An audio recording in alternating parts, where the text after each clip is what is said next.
Humongous Entertainment was responsible for creating multiple beloved edutainment video game franchises in the 90s. Of course, edutainment is a subgenre of video games that aims more at younger audiences, with a focus on fun and entertainment over strict learning. In my last Humongous video, we talked about their first game, Putt-Putt Joins the Parade, but in today's video, we're going to be talking about another character from their catalog, a character who might not be as well known, but who is just as beloved. So in today's video, I'll be going over my playthrough of Fatty Bear's Birthday Surprise and giving you my thoughts on the game. Stars and Stripes! Hello and welcome to another Carrot Scraps video, and by another, I mean the 149th. And of course, before we get into the video, I have to give a couple of disclaimers up front. First of all, in my last Humongous video, we played Putt-Putt Joins the Parade, and that was my first time playing that game. However, Fatty Bear Joins the Birthday is a game that I've actually played before, so I have a little bit more experience with this property and with this game specifically. Also, keep in mind that this is another one of my iconic ramble reviews, which means that I have a list of notes here that I'll be referencing throughout the video, but that my thoughts are not scripted, so you might hear me ramble here and there. Now, according to my research, Fatty Bear's Birthday Surprise was the second game made by Humongous, released in 1993. Also, as a reminder, like all of the 90s PC games that I play on this channel, I'm playing this on my mysterious computer that I found in the scary woods around my house. Totally normal, you all know the drill. Anyway, without further ado, let's talk about Fatty Bear's Birthday Surprise, and we're going to start this conversation by talking about what kind of game it is. So, what kind of game are we getting in for today? Well, it's a Humongous Entertainment game, which means it's almost always going to be a point-and-click adventure game. And what is a point-and-click adventure game? Well, we talked about this a little bit in our previous Putt-Putt review, but as a reminder, it's a game where you point with your mouse and you click. And this is how you progress, this is how you earn achievements, not achievements like, you know, on Xbox, but like how you progress through the game and the events, but also how you just interact with the world. Sometimes you can get important items that help you complete the story or complete the game, and other times it's just interacting with the background and seeing wacky little animations. And I think Fatty Bear has a lot of wacky little animations, but that's the general idea. That's basically everything that you're doing. Occasionally you'll get a little bit more to do, but overall, it's just you look at an environment, you have a little scene, you click on something that you see, and you wait for something to happen, or you gain an item to then combine with another item in the future. Now, what's going on in Fatty Bear specifically? Let's talk about the events. Let's talk about the story. Fatty Bear is all about birthdays in this one. You see, his owner is having a birthday tomorrow, and when the lights go out, it's apparently up to him and the other toys who are alive and anthropomorphic to decorate and celebrate the birthday. This, of course, raises the regular question of, do the parents know that the toys are doing this, or do they just not care when there's like more decorations and more food than they set up? But it doesn't really matter. Your goal in this game is to make the best birthday tonight, so that way the child can enjoy it tomorrow.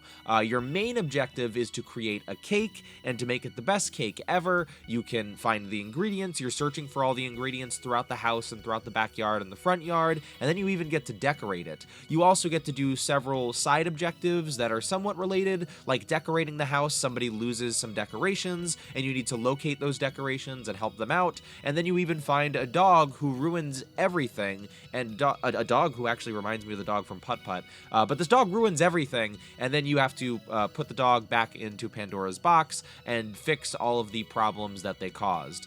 But again, the main focus here is the birthday cake and just the birthday in general. And that is the gameplay and the story behind Fatty Bear. So with that out of the way, let's talk about what I thought about the game and start by talking about the gameplay.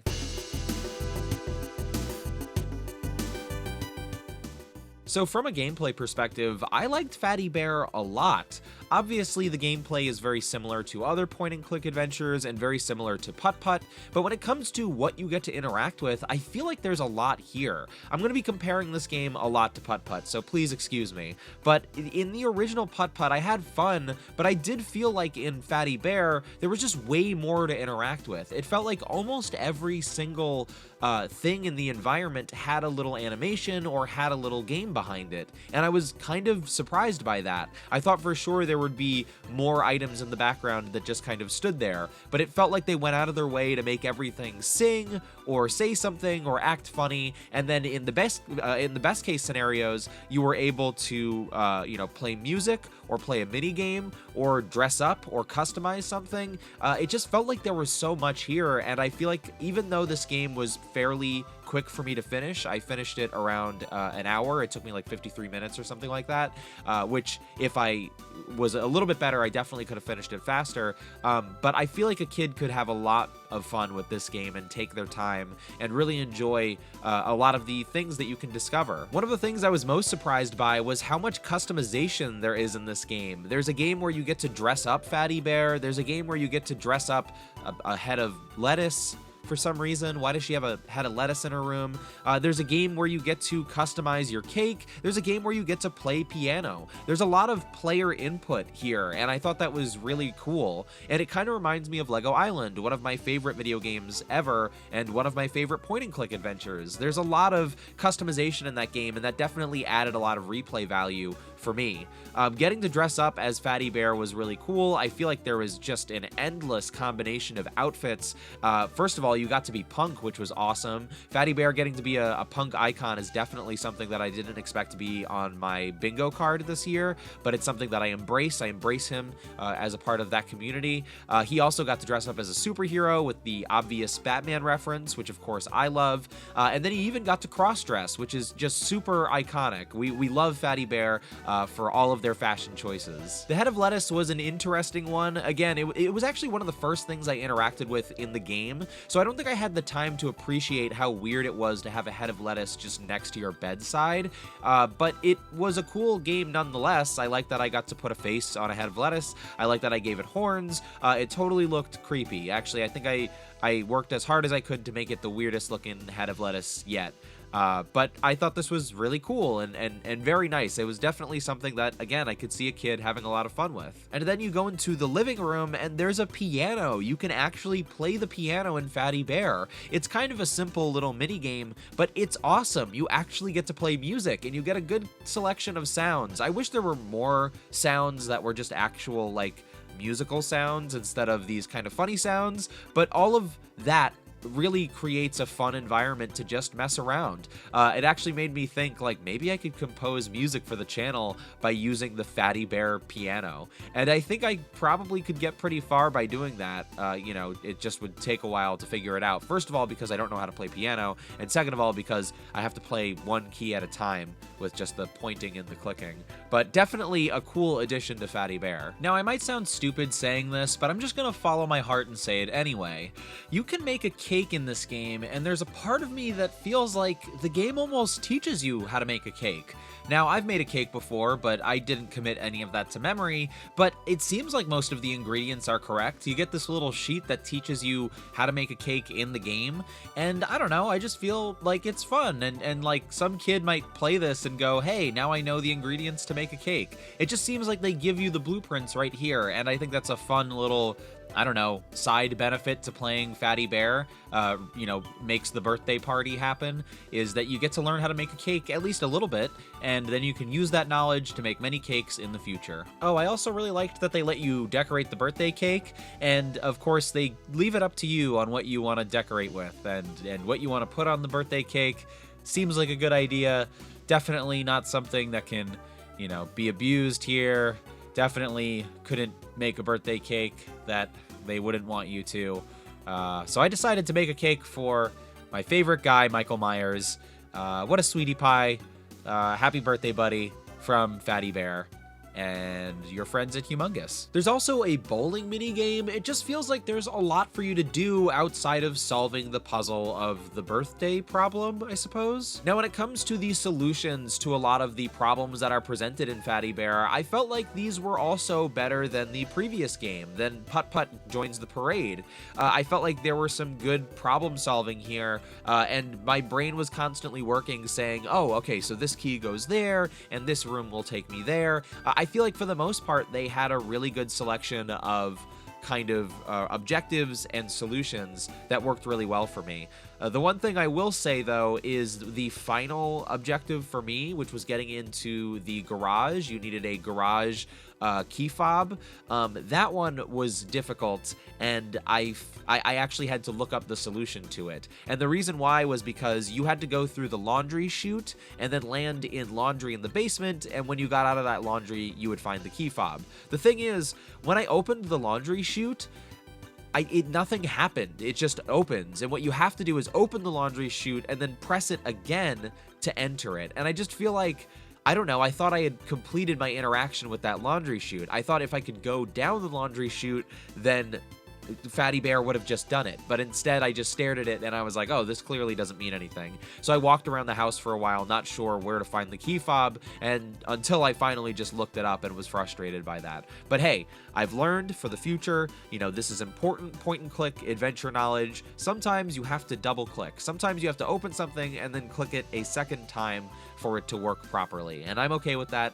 I've learned now, and now we know for the future. Now, I will say that while I think a lot of the pointing and clicking is done really well in Fatty Bear, and that there's a lot of really cool solutions to the problems that are presented, I do think that there are some areas in rooms that could be a little more engaging. It just didn't feel as rewarding when I'd walk into a room and have to come to the conclusion that I don't think there's anything super important in here. Maybe it didn't happen as often as I'm thinking it did in my head now, especially with the revelation of the laundry chute, but I did get that feeling a couple times where I'm like, okay, there are these cool little things to engage with in this room, but there's nothing to progress the story here, so I don't know, I guess this room is kind of a red herring, which I guess is kind of important, but in the end, I just wasn't the biggest fan of that. So yeah, when it comes to gameplay, I think Fatty is actually a very fun, I probably shouldn't just call him Fatty, but whatever. I think Fatty Bear is a pretty fun game. It's a good combination of the amount and the diversity of things that you would want in a game like this. You get to do a bunch of different stuff, and a lot of the different mini games give you a lot of variety for you to try new things.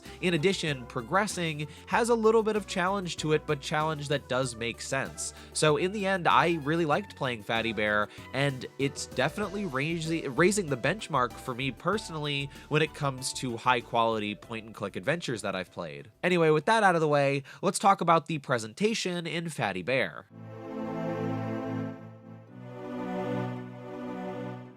So when it comes to presentation, of course, we're talking about graphics, we're talking about writing, we're talking about design, we're talking about the artwork, we're talking about what makes the game look and feel and sound the way that it does. And the first thing I need to talk about is Fatty Bear. I apologize, but I don't like the name Fatty Bear. I think I did at first. I was like, oh, that seems like a cool dude. Hey, what's up, Fatty? And then I said Fatty, and I just didn't feel like I was honoring this king as much as I could have been. So I don't know, I guess I'll keep calling him Fatty Bear and keep calling him Fatty, but I want you to know that I'm uncomfortable doing that, and I wish they gave him a different name, like, I don't know, Basil or something like that. Now, I really like the design of the world. I like how big everything feels. It really makes you feel like a toy. A lot of the rooms are just illustrated in a way that makes them feel massive. It's almost like you're looking at a canyon or just a huge field, and I thought that was a really cool perspective thing. That being said, when it comes to character designs, I felt like Fatty Bear didn't necessarily knock it out of the park. When comparing to something like putt-putt, I feel like putt-putt just has so many more unique design choices, so many choices that make the game look specific and that don't make it confused with other properties, right? Whereas Fatty Bear, I mean, he's a good-looking bear, he's a nice-looking design, but he's a very general design. He feels like he could be any bear, and I feel like a lot of people, even people who have played this game, might have difficulty identifying Fatty Bear in a lineup if they were trying to find a bear that committed a crime. Well, I mean, or some other scenario where they had to distinguish animated bears from one another. I don't know, I feel bad saying this, I think the game looks really good. I think they did a good job rendering the world. I like the way that everything is illustrated. I like a lot of the graphics. However, I just think the design of the characters could have been a little bit more distinguished. They could have been a little bit more iconic and unique, because as it stands, they're good and they look well rendered, but they're not necessarily stand-out designs, at least in my opinion. opinion. Speaking of standout designs, there is a puppy in this game, and I feel like this puppy looks very similar to Pep from the first Putt-Putt game, and I almost thought that they were the same dog or that it was a fun reference, but after, thoroughly checking the Humongous Wiki, which has all of the lore and knowledge that I need, I have determined that these are two separate dogs, or at least that there's not enough information to conclusively say that they're the same dog. However, I also think that there's not enough information to say that they are different dogs either. Pep is called Pep in Putt-Putt,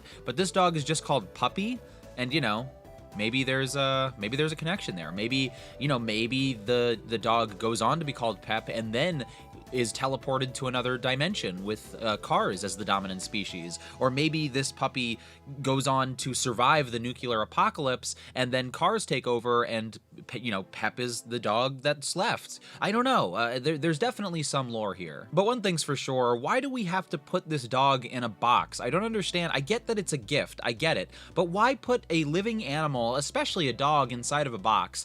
Maybe I shouldn't blame Fatty Bear for this specifically. I mean, not the bear, but the game. But because I've seen this in other media, right? Like, I've seen other media do this, but why? Why do we do this? Don't do this. Don't put a dog in a box. I don't care how much you want to surprise the birthday recipient. I think they'll be sufficiently surprised and excited by a puppy. You don't need to hide it inside of a box and then tie that box with ribbon. I just don't think that that's a good idea.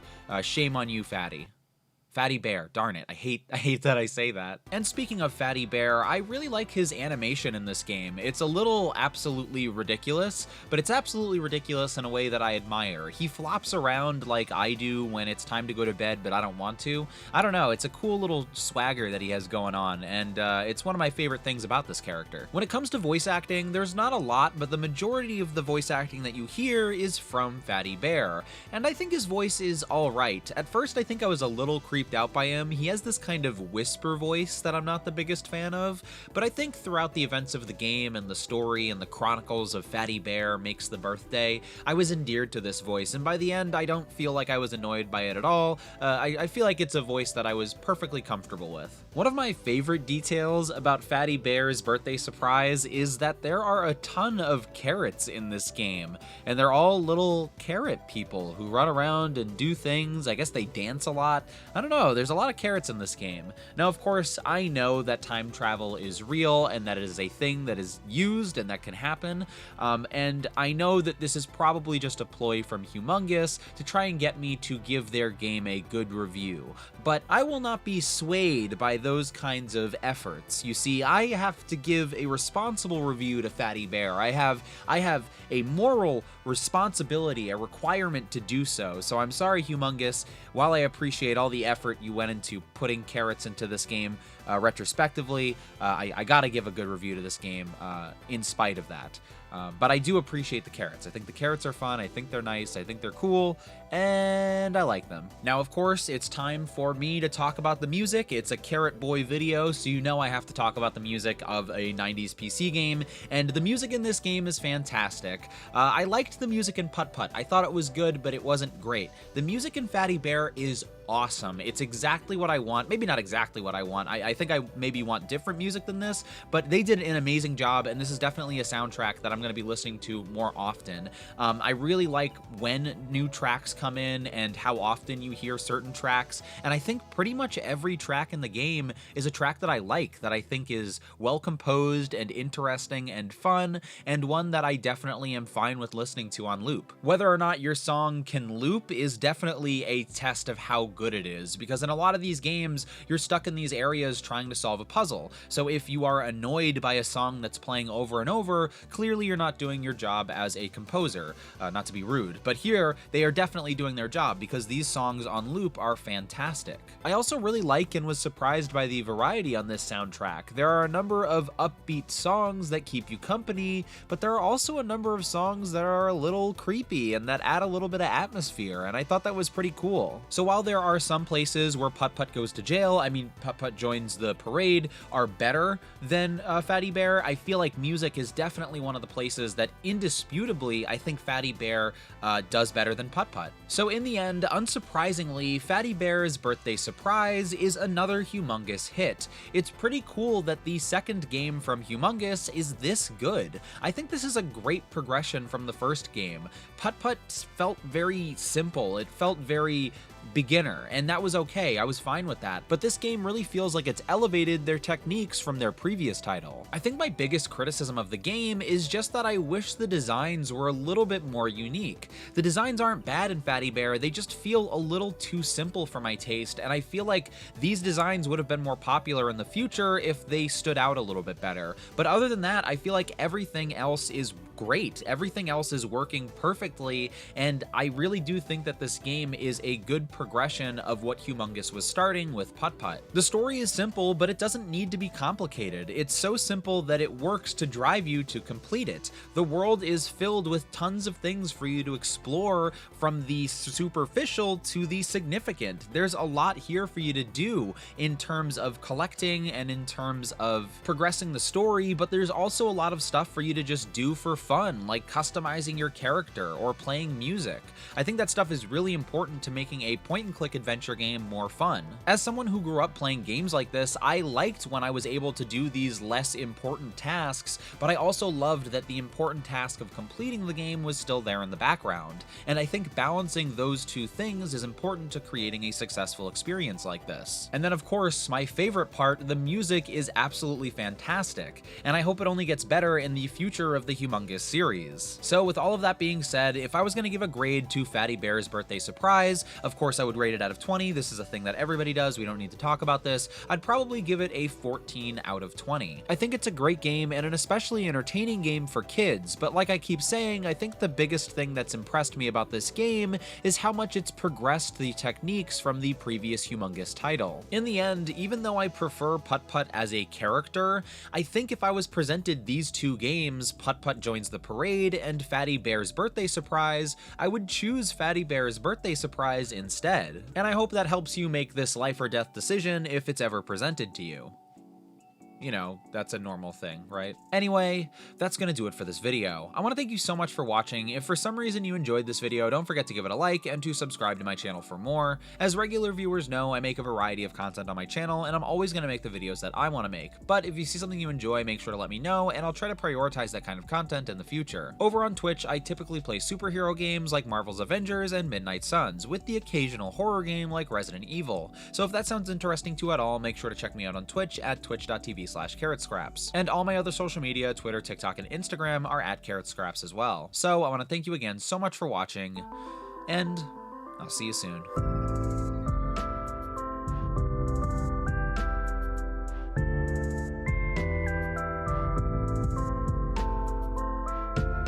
There is a moment in Fatty Bear where Fatty looks through a telescope and sees a spaceship leaving a planet. And this spaceship, it's only on the screen for a brief moment, but I've frozen it here in the lab. And it's way too specific to be wasting on this tiny gag. Is this a reference to another game? Or is this a reference to real life? And Humongous is trying to warn us about something. Something dangerous. Vote below to let me know what your answer is.